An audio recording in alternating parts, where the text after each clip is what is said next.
test is in 4-part, Part 1, Part 2, Part 3, and Part 4. Now look at Part 1. Now look at Part 1. Part 1. You are going to hear a conversation about purchasing a cellular phone. First, you have some time to look at questions 1 to 6.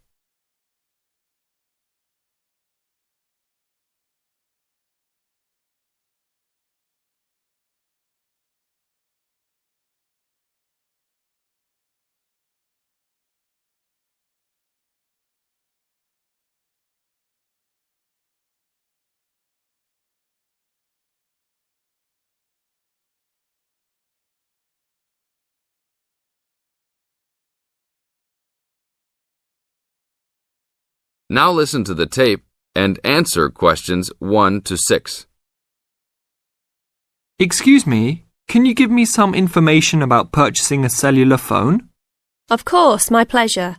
We carry all sorts of phones, from the most basic phones to very sophisticated web-enabled phones.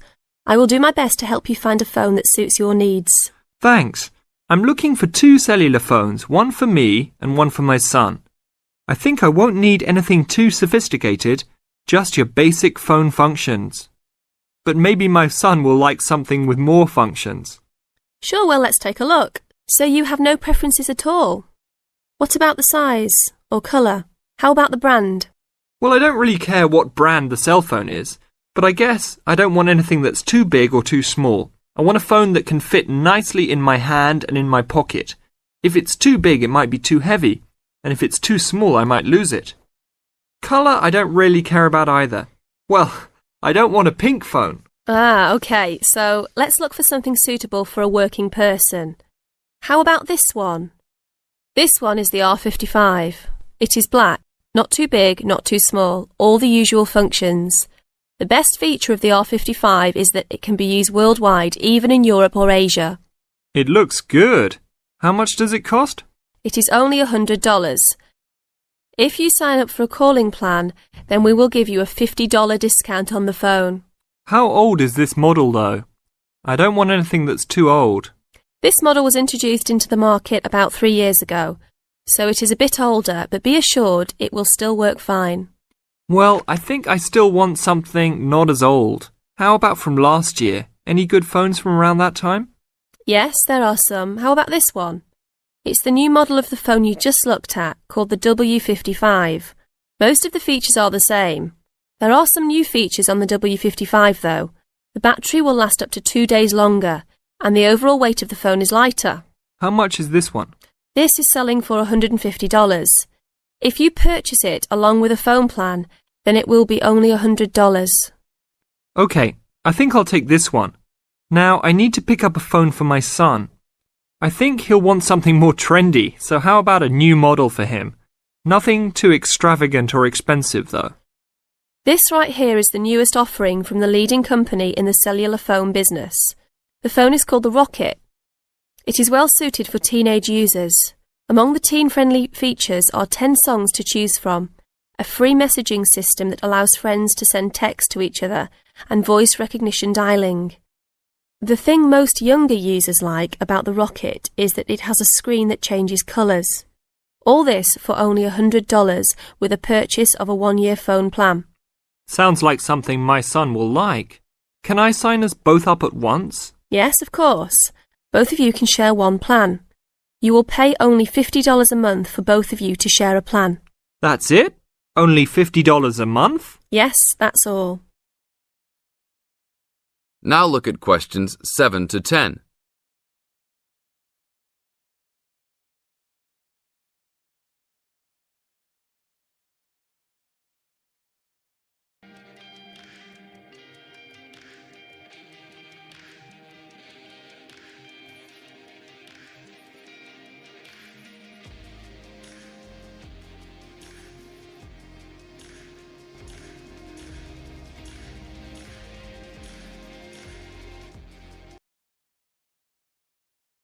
Now listen to the tape and answer questions 7 to 10.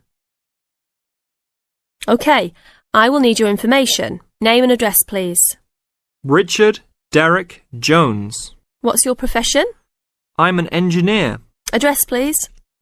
322 First Street, San Francisco, California. And phone number, please.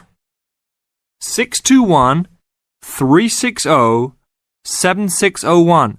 Oh, sorry, that's the wrong number. 621-360-7610. How many phones do you want activated onto your plan? 2 for now. Thank you very much. Your phones will be ready in a minute. That is the end of part 1. You now have half a minute to check your answers.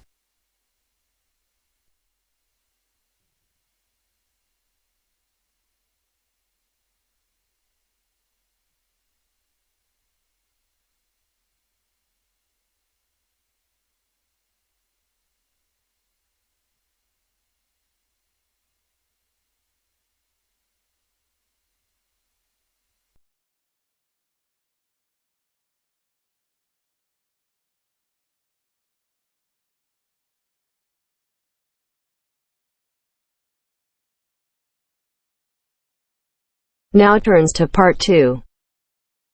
Part 2. You will hear a trainer giving a talk to people who want to learn outdoor survival skills. First, you have some time to look at questions 11 to 16.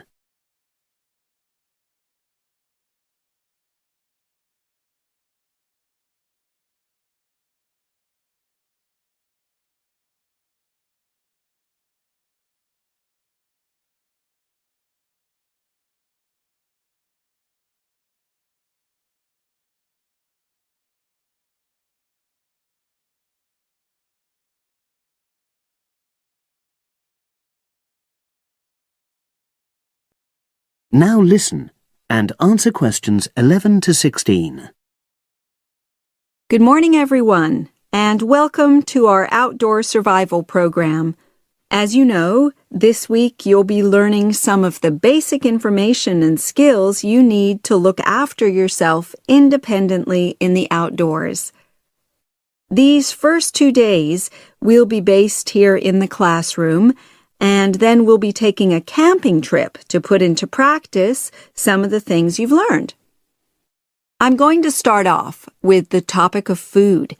And to start with, I'll describe just 2 methods which we'll be putting into practice at our camp, and which make use of natural resources: the steam pit and the bamboo pot. I've got 2 posters here to make things clearer, and I'll start with the steam pit here. To make this, you'll need some dry sticks, some grass, some loose earth, and some stones. And for this week only, some matches. The first thing you do is to dig a shallow pit in the place you've chosen to do your cooking. Let's say about 25 centimeters deep and 30 centimeters wide. Your sticks have to be a bit wider than the pit because you have to put a line of them along the top from one end of the pit to the other. Before setting light to these, you take some large stones and arrange them on top. Then you start the fire and wait till the wooden platform burns through and the stones fall into the pit. At this point, brush away any pieces of hot ash from the stones. You can use a handful of grass and then take another stick and push it down into the center of the pit, between the stones. After that, you cover the whole pit with a thick layer of grass. And then you can put your food on it, wrapped in more pieces of grass, like parcels. Finally, cover the whole thing with earth. You have to pat it firmly to seal the pit. Then all you have to do is take the stick out and pour a bit of water into the opening that it leaves. It should take about 4 hours for your food to cook, as it cooks slowly in the steam that's created inside the pit. Now you have some time to look at questions 17 to 20.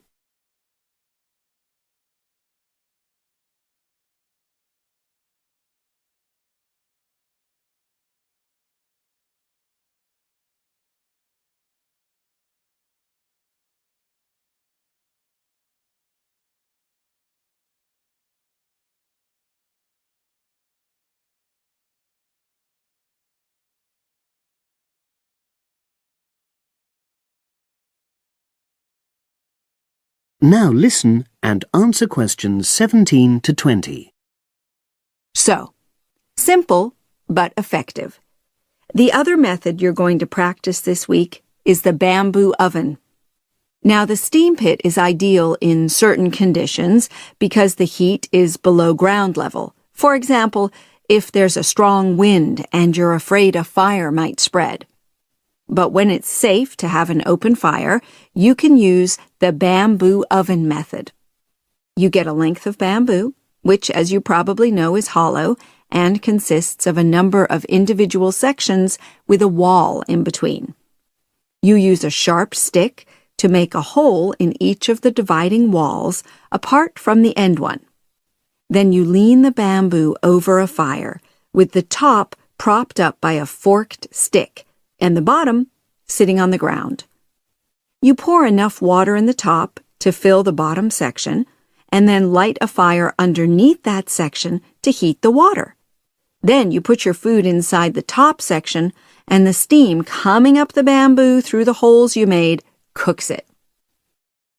I'm going to move on now to food itself and talk about some of the wild plants you might cook. I'm going to begin with fungi. That's mushrooms and toadstools. I'm sure you'll be aware that some of these are edible and they're delicious, but some of them are highly poisonous. Now, whether they're poisonous or not, all fungi that you find in the wild should be cooked before eating, because that helps to destroy any compounds in them that might be mildly toxic. But be aware that any amount of cooking won't make poisonous varieties any safer to eat.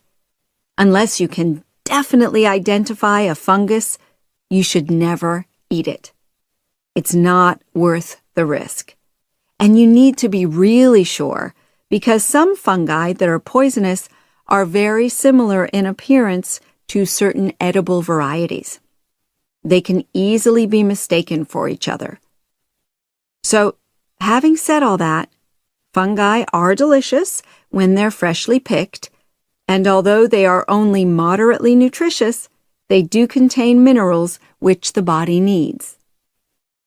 I'll move on now to leafy plants, which are generally... That is the end of part 2. You now have half a minute to check your answers.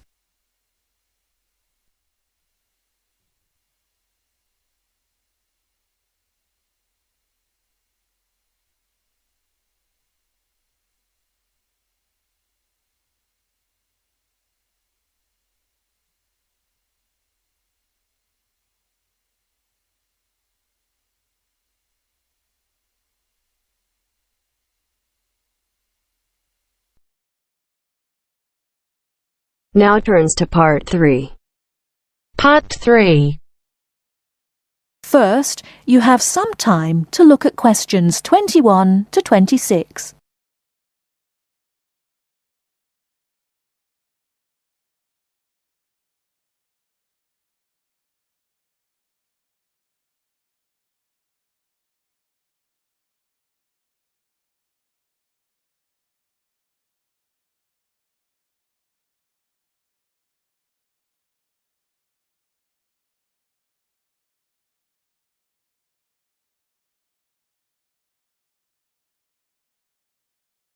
Now listen carefully and answer questions 21 to 26. So, what was it like in your school then, Lynn? Well, South African schools are very different from schools in Australia. For a start, children don't start their schooling until they are 7, quite a bit later than schools in Australia. What about New Zealand, Gail? We're more like Australia. I can't believe children don't go to school until they are 7. When do the parents get any free time? Well, there's still the availability of kindergartens or play schools. It's just that formal education doesn't start until later. I don't think it's such a good idea for children to have to be too academic at such a young age. They should be able to just enjoy themselves. Well, yeah, but the first school children go to isn't really very academic. It's just an opportunity for children to learn a few basic social skills by playing and learning with other children. Yes, I'd agree with that. I guess being so close, Australian and New Zealand schools must be similar then. Well, I suppose they do share a lot of similarities, but there are also some differences. For example, children in New Zealand go through intermediate school, but in Australia there's only high school. That's right, isn't it, Pat? Yeah, I think so. What about South Africa, Lynn? Do you have an intermediate or high school? Oh, high school.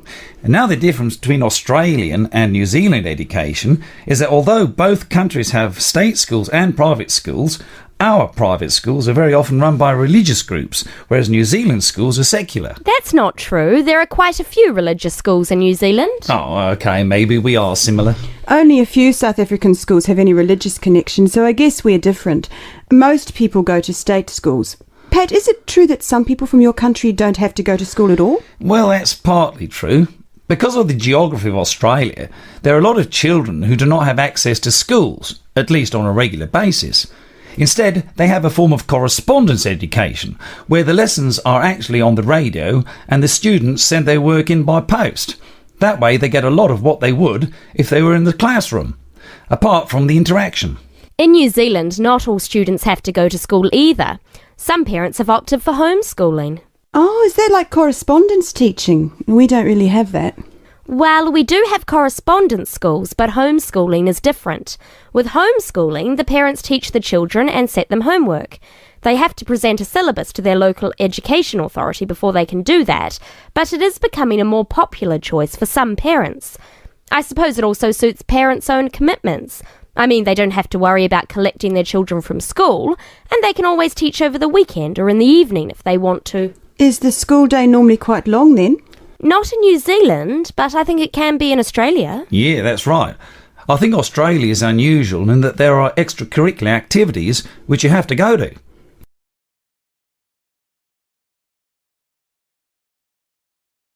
Before you hear the rest of the talk, you have some time to look at questions 27 to 30.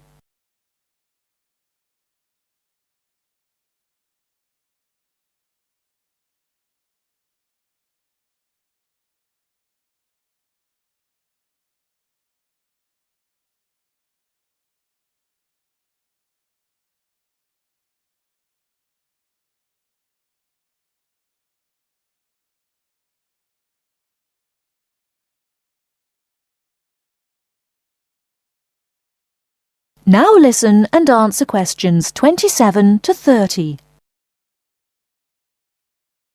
These are normally sport activities, but there are a few other options. We have activities after school for any student that is interested, but they aren't compulsory.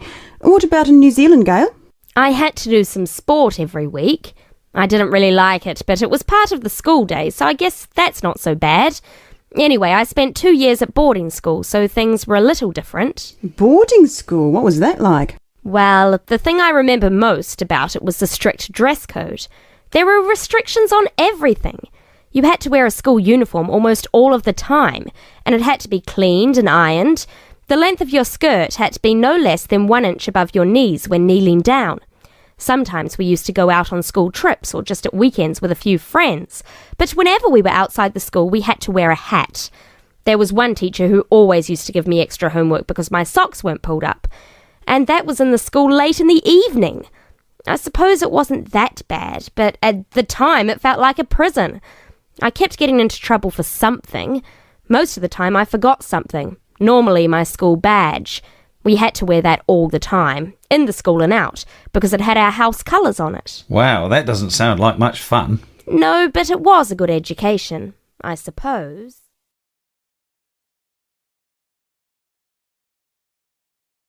That is the end of part 3. You now have half a minute to check your answers.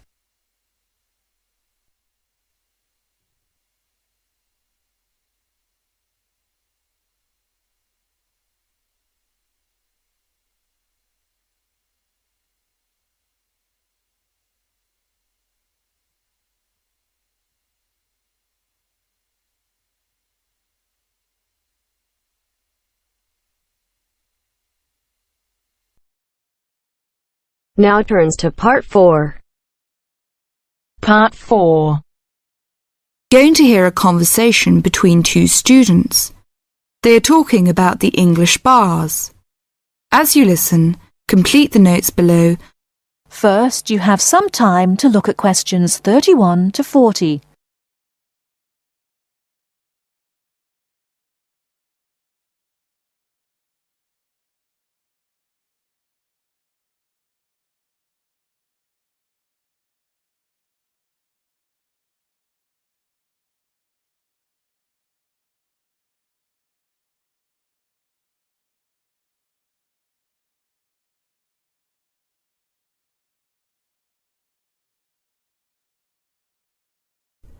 Now, listen carefully and answer questions 31 to 40. Kevin, could you tell me something about the bars? I have never been to a bar. You see, Steve, my classmate, has invited me to go to a bar tonight. I see. You know, the word bar means a room in a pub. We say the bar when we mean the part of that room where drinks are kept. Soon after you go into the pub, you'll realize that nobody comes to the tables to take orders or money. Instead, customers go to the bar to buy their drinks. I see. People will go to the bar directly to get their drinks and don't wait for someone to come to take their orders. That's right. People don't queue at the bar, but they do wait till it's their turn. Oh, how do I pay? I mean, do I pay directly after I get the drink? Or do I have to wait till I'm ready to leave like I do in a restaurant? It's not the custom to pay for all your drinks when you're ready to leave. Instead, you pay at the bar each time you get drinks. It helps if you're ready to pay as soon as you're served, and you'll notice that many people wait with their money in their hands. I see. Do I have to give a tip? No, it's not the custom to give a tip. It's very common for friends to buy their drinks together in rounds. This means that each person takes a turn to buy drinks for everybody in the group. It's faster and easier, both for you and for the person serving, if drinks are bought in this way. Naturally, you don't have to have a drink in each round if you don't want one. That's interesting. When you're looking for somewhere to sit, remember that people have to leave their seats to get drinks, etc. So an empty seat may not in fact be available to you. If you're not sure whether a seat is free, ask someone sitting near it. When it's time for another drink, people usually take their glasses back to the bar to be filled again. If you're leaving, the friendly thing to do is to take your glasses back to the bar, thank the person who's been serving you, and say goodbye or good night. Thank you, Kevin. This helps me a lot. By the way, what kind of drinks are available in pubs? Well, you can get both alcoholic and non-alcoholic. Beside alcoholic drinks, such as beer and wine, there is cider, which is made from apples, usually sold in bottles, port, a type of thick sweet wine from Portugal, sherry, which is a type of wine from Spain, and spirits. These are a kind of strong alcoholic drinks such as whiskey and brandy. What about non-alcoholic? I don't drink alcohol. Well, they offer all kinds of fruit juices, such as orange and tomato. These drinks are usually sold in small bottles. And soft drinks, we often call sweet drinks, like Coke and Fanta. They are normally sold in small bottles or cans. And lemonade, which is a clear and sweet drink made with carbonated water. They also serve cordials. What are cordials? Cordials are strong and sweet drinks tasting of fruit, such as lime cordial, black currant cordial. They are often added to other drinks or drunk with water. I don't like sweet drinks. Are there any other non-alcoholic drinks? Yes, mineral water, but it's not available in all pubs.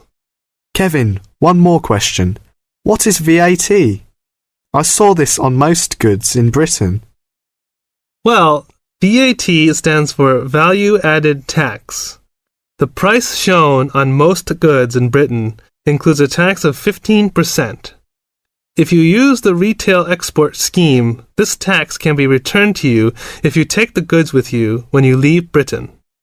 You may have to spend a certain sum of money before you qualify for the scheme, and you'll have to show your passport. Ask in the shop if they operate the retail export scheme. If they do, the shop assistant will explain how you can get the tax back and fill in a form with you. VAT is also charged on hotel, restaurant bills, theater, cinema tickets, and car hire. Are these refundable? No, it's not refundable in these cases. Thank you very much. I really learned a lot.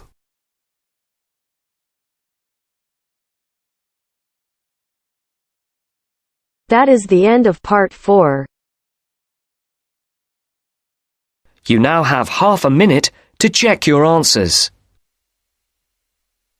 Our hearts beat to the city streets. We began to feel the fire.